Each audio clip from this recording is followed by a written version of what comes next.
श्री कृष्ण जिन मंदिरों में पत्नियों के साथ पूजे जाते हैं वहाँ भी गूंजता है राधे राधे। क्या आपने कभी सोचा है कि कैसे एक साधारण सी ग्वालिन से लोक देवी बन गई राधा। जय श्री कृष्णा दोस्तों, स्वागत है आप सबका आपके अपने चैनल कृदा भक्ति में। तो आज हम इसी विषय पर बात करेंगे, लेकिन उससे पहले मैं आप सबसे अनुरोध करती हूँ कि जो भी नए हों प्लीज़ मेरे चैनल को सब्सक्राइब कर लीजिए, और जो पुराने हों उनसे हाथ जोड़कर विनम्र निवेदन है कि प्लीज़ सब्सक्राइब करने के बाद अनसब्सक्राइब बिल्कुल भी ना करें। तो चलिए ज़्यादा समय ना लेते हुए इस रोचक कथा जानकारी जो भी आप कह लीजिए इसको आगे बढ़ाते हैं। देवी राधा का जिक्र किसी पौराणिक संदर्भ में मिले या ना मिले, लेकिन लोक ने राधा को ग्वालिन से देवी और देवी से ईश्वर बनाकर कृष्ण की महानायिका स्वीकारा है। जानिए कैसी है पुराणों, लोक कथाओं और साहित्य के सहारे राधा के अद्वितीय देवत्व की संपूर्ण यात्रा। कहते हैं जिस तरह श्री कृष्ण जन्माष्टमी भगवान श्री कृष्ण का जन्मोत्सव है, ठीक उसी तरह राधा अष्टमी देवी राधा के जन्म का दिवस है।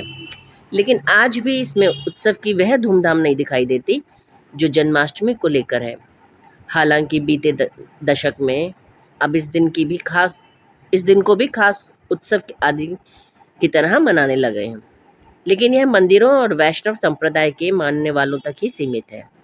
या फिर यूँ कहें, लड्डू गोपाल को लेकर जिस तरह की भक्ति का क्रेज इधर एक दशक में बढ़ा है, तो राधाष्टमी भी अब एक याद रखने वाला और पंचांगों में देखकर व्रत किया जाने वाला दिन बन गया है।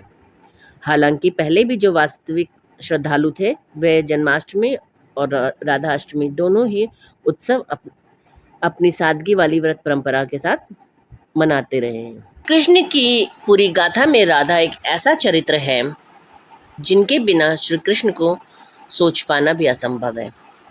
फिर भी क्या वजह रही कि देश के कई बड़े मंदिरों में श्री कृष्ण बिना उनके ही विराजमान है। कई प्रसिद्ध कृष्ण मंदिरों में राधा की प्रतिमा तक स्थापित नहीं है। जैसे जगन्नाथपुरी में श्री कृष्ण अपने भाई बहन के साथ हैं। केरल के गुरुवायूर मंदिर में भी श्री कृष्ण की बाल छवि ही मौजूद है और वह अकेले ही है। दिल्ली में भी इस प्रसिद्ध मंदिर की प्रतिकृति है जहां बाल कृष्ण की एकल प्रतिमा है। इसके अलावा मंदिर परिसर में शिव, गणेश, भगवती पाराम्बा यानी कि देवी दुर्गा का विराट स्वरूप है और अयप्पा के भी मंदिर हैं, लेकिन राधा रानी की प्रतिमा नहीं है। तिरुपति में श्री कृष्ण अपनी पत्नियों के साथ हैं जो उनसे विवाहित हैं। पंढरपुर और द्वारका में वह देवी रुक्मणी के साथ विराजित हैं। नाथ संप्रदाय के मंदिरों में भी श्री कृष्ण या तो गिरधारी छवि में पूजित हैं या गोचारण करते वंशी बजाते ग्वाले श्री कृष्ण के रूप में। राधा यहाँ भी नहीं है। फिर भी राजस्थान, जयपुर, उदयपुर के मंदिरों में गाए जाने वाले भजनों में राधा का जिक्र सुनाई देता है।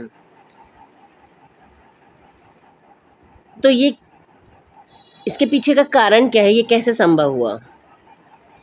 तो चलिए आपको बताते हैं कि पुराणों में कैसा है राधा का जिक्र।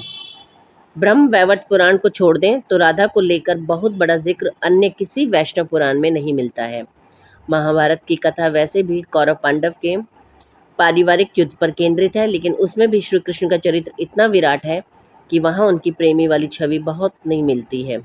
वहाँ नजर आती है तो केवल चतुराई और नीति से भरा युद्ध कौशल।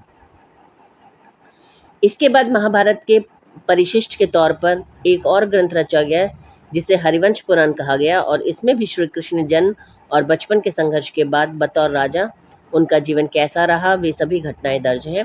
इसमें भी राधा का कहीं भी किसी भी प्रकार का वर्णन नहीं आता है।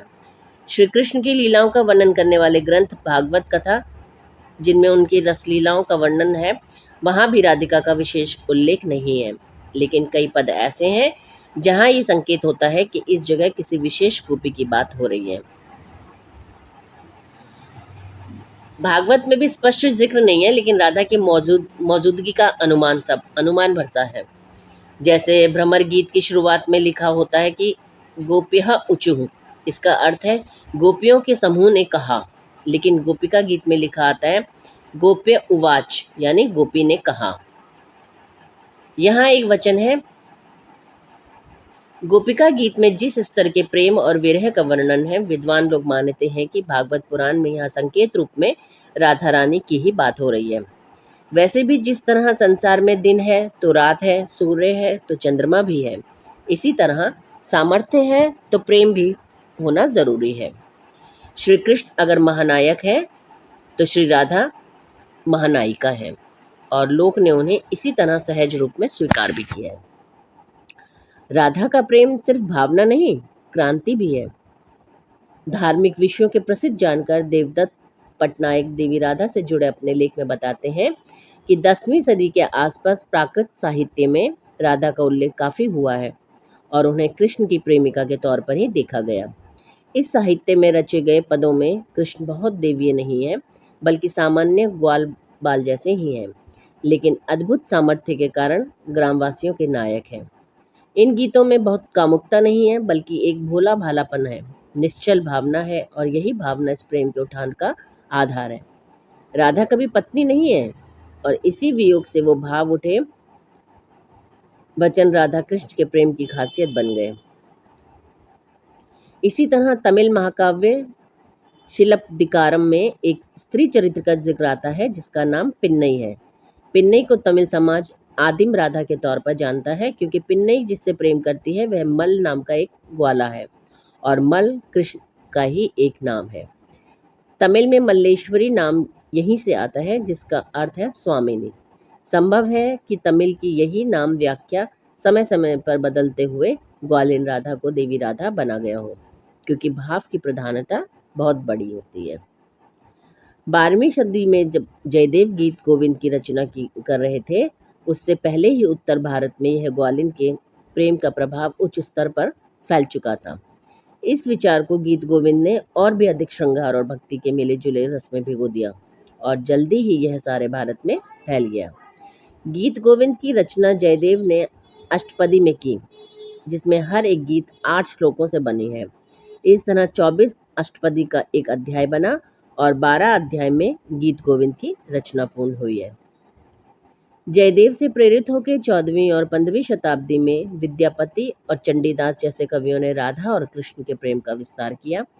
खास बात यह है कि इन कवियों ने राधा को एक विवाहित स्त्री के तौर पर देखा, जो प्रेम के लिए समर्पित पहली क्रांति के तौर पर सामने आती है, क्योंकि यह समाज की बनाई हुई वर्जनाओं को तोड़ती है। राधा के विवाह की भी मान्यता है।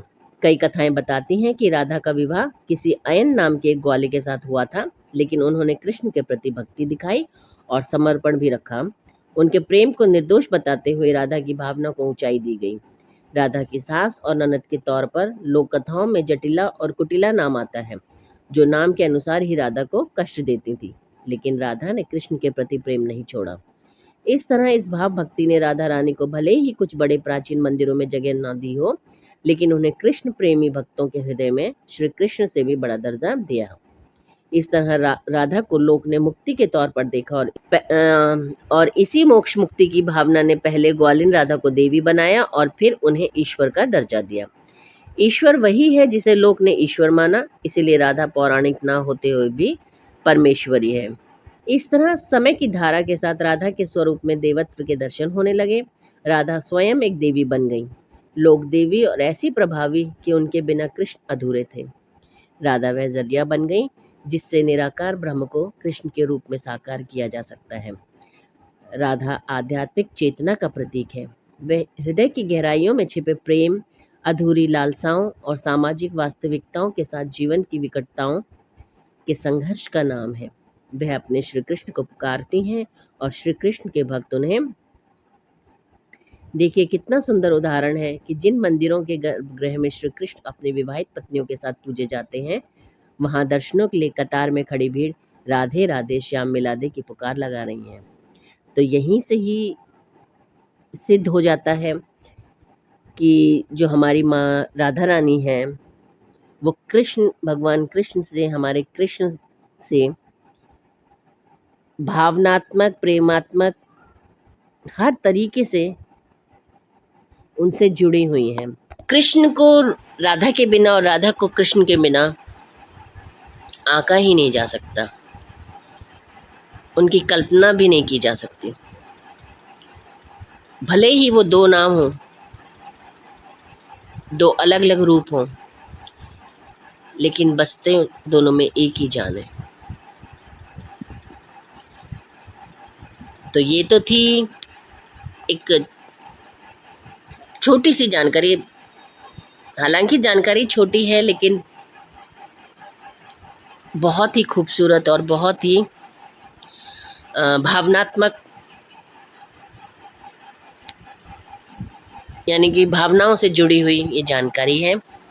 तो जो लोग कहते हैं ना कि राधा का कहीं कोई उल्लेख नहीं मिलता, उनके लिए ये जानकारी बहुत महत्वपूर्ण है।